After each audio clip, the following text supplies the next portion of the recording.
I think it's fair to say that most people know the value or the importance of having a savings account, and a lot of people know that, okay, I have to have something put aside for a rainy day. That's only the responsible thing to do. But even if you have a savings account and you're putting money aside on a regular basis, it doesn't necessarily mean that you're doing it the right way.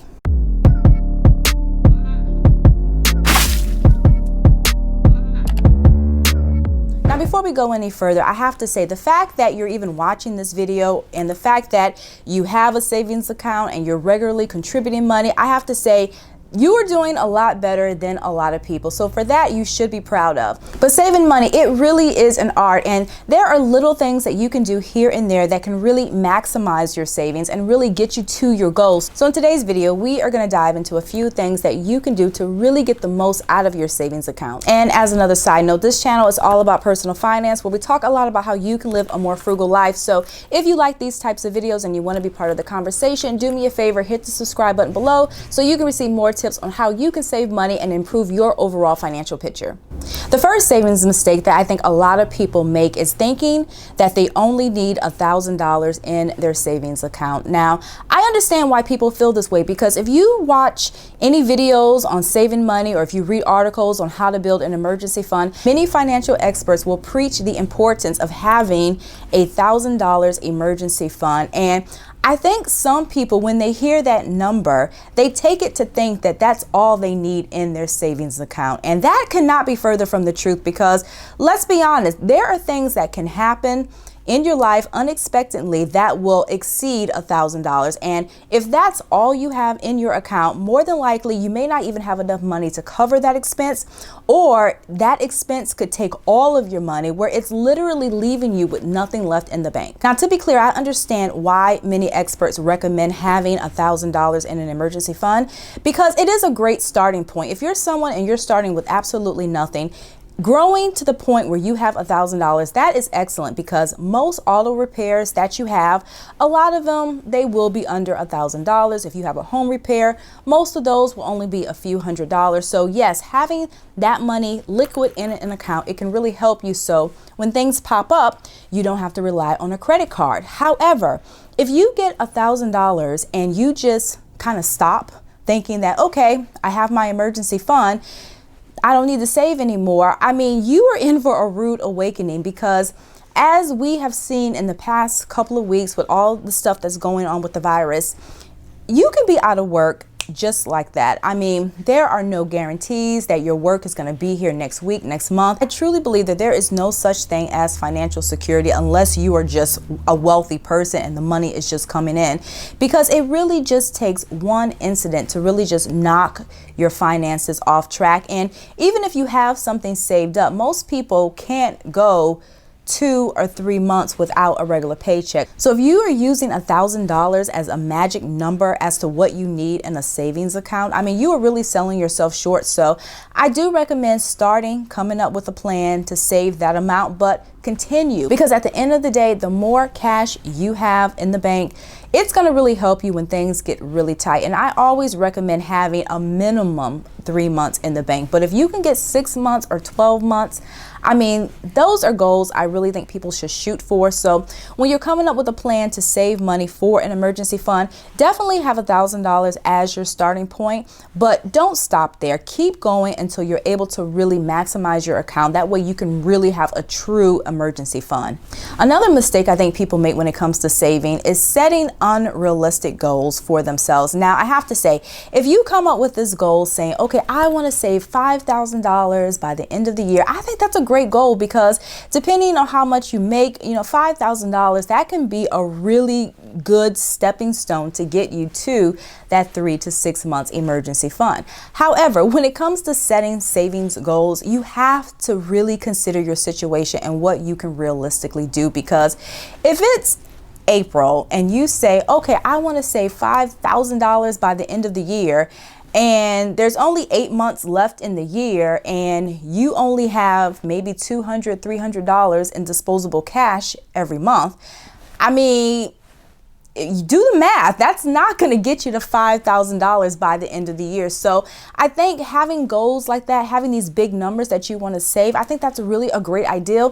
But you really have to break those goals down into mini milestones, like realistic chunks that you can actually hit, because the problem comes in when people start setting these goals that are just really unattainable. They may throw their hands up in the air, say, oh, it's too hard, or, you know, things just aren't working out for me. But the reality is that the goal was pretty much doomed from the beginning because they were just setting these unrealistic, lofty goals for themselves. So instead of saying, I'm going to save $5,000 by the end of the year, which is 8 months away, do something like, okay, I'm going to save $2,000 before the end of the year, because in most cases, that's going to be a goal that you can actually hit. Another mistake I think people make is never increasing how much they are saving. And again, if you are putting away $25 a week, $50 a week, or however much you are saving, you are doing great and you really need to give yourself a pat on the back. But I do feel that when it comes to saving money, some people also get into a savings rut. They get so used to saving a certain amount that they never really challenge themselves or increase how much they're putting into their account. And I get that you can only really do what you can afford, but periodically, even if it's just once a year, give your savings account a little boost. I mean, if you're normally putting $25 in a week, maybe you can bump that up to $40 or even $50 and just see how things go. Once you start putting that money into your account, things might fall into place naturally, because a lot of times we have the money to save.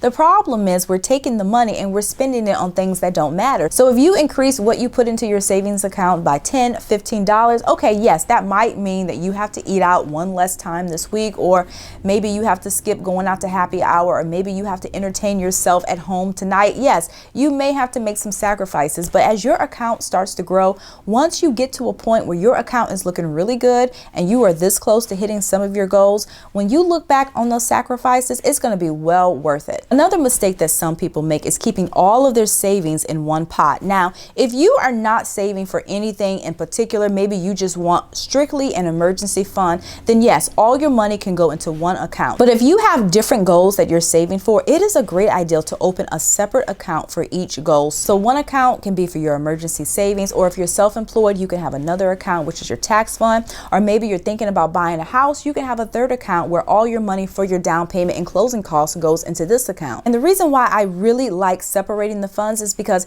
it really gives a clear picture as to how far you're going with a particular goal. Because with everything just thrown into an account, it can really get blurry as to, okay, so how much money do I have for this and how much money do I have? You know, it just gets confusing after a while. Now, yes, you can use notes, you can use a spreadsheet to really keep track of how much is going into the account for separate goals. But you know, opening a savings account, it doesn't cost you anything. There are so many banks that offer free savings. I mean, it literally takes, what, 10 minutes to open a new savings account. You can do it online. So if you have separate goals, just make it easier on yourself and just put every goal in its own account. And one trick that you can also do is name your account. So every time you go into online banking, you check the account, you'll see the name of the account. And this name, it kind of reminds you of why you are saving. And having those reminders can also keep you focused. The mistake is keeping your savings account too accessible. Now, I know some people, they prefer using a local bank, a brick and mortar bank,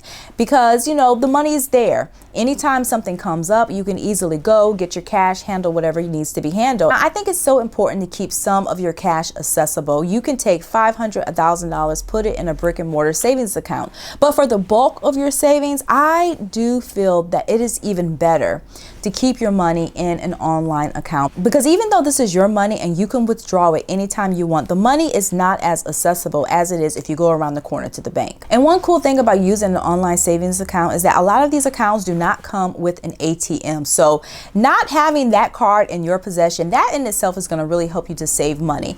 And also, when you do need your money and you do initiate a transfer, you would have to first transfer money from that online account to an offline bank. And sometimes these transfers can take anywhere from 1 to 3 days. So the fact that your money takes time to really get to your checking account, I mean, that too can really cut down on a lot of this frivolous spending. And another reason why it's such a good idea to get an online savings account is because the interest that you earn is going to be much higher than what a brick and mortar bank will pay you. Many regular savings accounts, I mean, they pay like 0.01%, which of course that's much of nothing.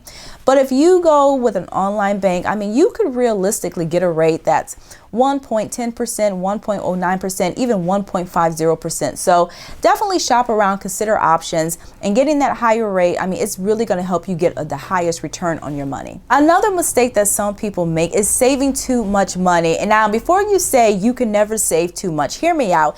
The reason why I say this is a mistake is because some people, they get excited about saving money, and you should be. For someone who's starting their savings journey, I mean, I can understand being gung-ho and wanting to save as much as possible in order to hit their goals, and that's all good.